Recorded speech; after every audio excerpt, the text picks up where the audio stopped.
So today we have an SC400 Lexus. Good friend of the shop came in. This is not a drift car. We made stock replacement lower control arms that are fully camber adjustable with a replaceable OEM ball joint. Stock SC OEM arms are very expensive and hard to come by.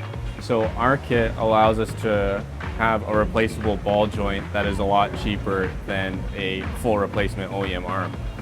And it's camber adjustable, rod ends, all the good stuff. We'll take off the old lower control arm first, and then we'll show you our new product and install it on this car today.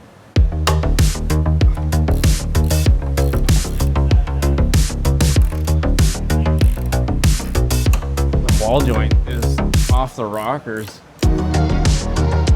2 connection points to the chassis, the subframe. We've got the ball joint, castle nut off, shock, sway bar, Bob's your uncle.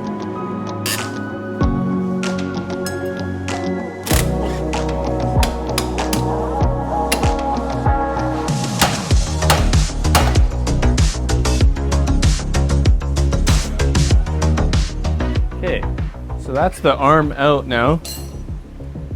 At least you could see why these are in such desperate need of replacing. So the ball joint has a lot of play. Oh, this one's not as bad, but the other side had a lot of play. Yeah, these are 30 years old. So the fact that these are $1,500 to replace or something crazy like that is ridiculous. And you can see here on the end, this ball joint is like formed into the arm.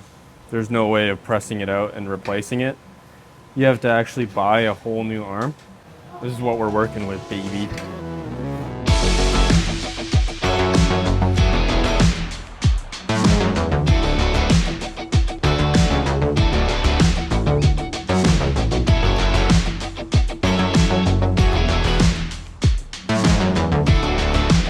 This replaces the OEM ball joint with a Mark III Supra ball joint. This has the same taper as the Soarer, but it bolts onto the arm in 3 spots and allows you to replace it for very cheap. This arm is also has extendable track width, so you can move it out, and you can flip the ball joint on the top or the bottom to change ride height. You also have 3 motion ratio adjustment points and camber and caster adjustability with these smooth adjusters. What do you think about this? Did you weld this? I did weld that, yeah. How was it to make? Pretty usual. Pretty standard? Yeah, pretty standard. You went dummy? You know what? Not standard, because you got to run the 2 inside beads, so it could get a little tricky. But You did actually go crazy on these beads. Yeah. As usual. Nothing is new around here. How many welds in total was on this arm? Like 6 or 9. It's a good estimate. All right, thank you, Rain. You're gonna need to keep your eccentric bolts. You're gonna reuse that with these arms. These arms are gonna come with the rod ends and the misalignment spacers and the smooth adjusters and the 3 bolts that bolt the ball joint to the arm itself, but it will not come with the ball joint. You'll have to get that separately. Okay, so I'm slipping in the rod ends first. I'll put it in with the misalignment spacers and tighten everything up. This makes it easier to install the control arm, because that way, once you have these on, you can just slip on the arm and then thread on the smooth adjuster, and that's it. It's way easier than fighting with these spacers.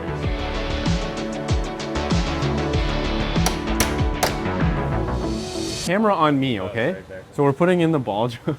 We're putting in the rod end. Same story with the rear. And we'll be able to slide the arm on super easily. Okay, everybody, torque your bolts to 74 foot-pounds. Oh no. The boss man.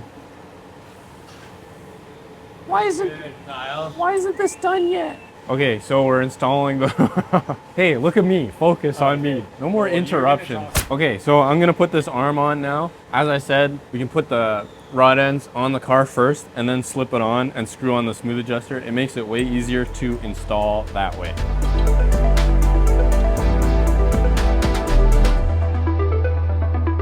I need to actually jack up the brake rotor and hub assembly and get it out of the way so it gives me room to put the shock bolt in, because right now the tie rod's in the way.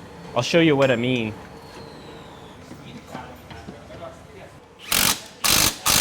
Now I'm just connecting up the sway bar. Makes it easy when the other side is disconnected, so that way you can manipulate the sway bar to the hole that it belongs in.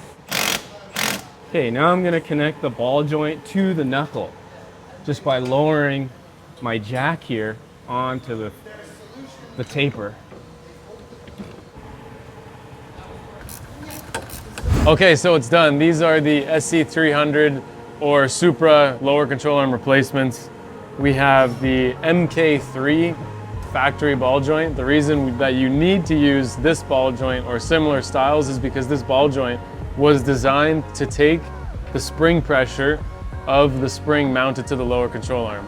You can't use a ball joint that was used on a McPherson strut on a double wishbone application. Not calling anyone out, I'm just saying if you have done that, don't do that. Those ball joints will fail.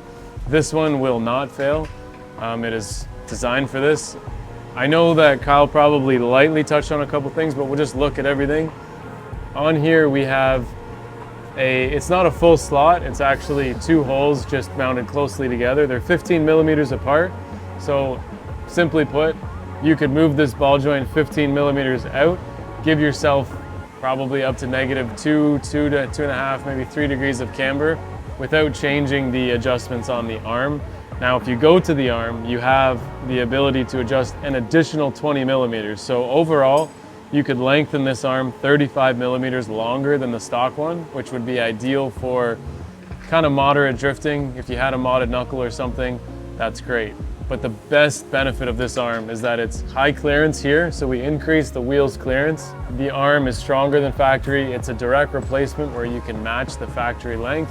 We have motion ratio adjustment on the coilover, where we are able to stiffen or soften the ride height simply by just moving the hole. Sway bar OEM attachment point, the on-car adjustability where we can dial in caster and camber, additionally to the stock cam bolts. Now, if you had a lockout kit on this, then you could do all of your adjustments solely with the arm. Also, the smooth adjusters are really easy to take off. Kyle showed you how the arm goes on and off. Aside from that, the idea was to make this simple, and that's what we've accomplished. So this is our direct replacement lower control arm for the SC. The way that we design things, we could totally make our own ball joint that adapts to this arm that would maybe make it even longer, and then the future development or the progression of this could easily go into, hey, I want a full angle kit, but I have these arms. We may come up with a product or a piece that bolts to these 3 holes and then gives you the full angle kit width if you want to upgrade down the road. So we're just getting the product out there. Thank you guys for watching the install, and we'll see you on the next video.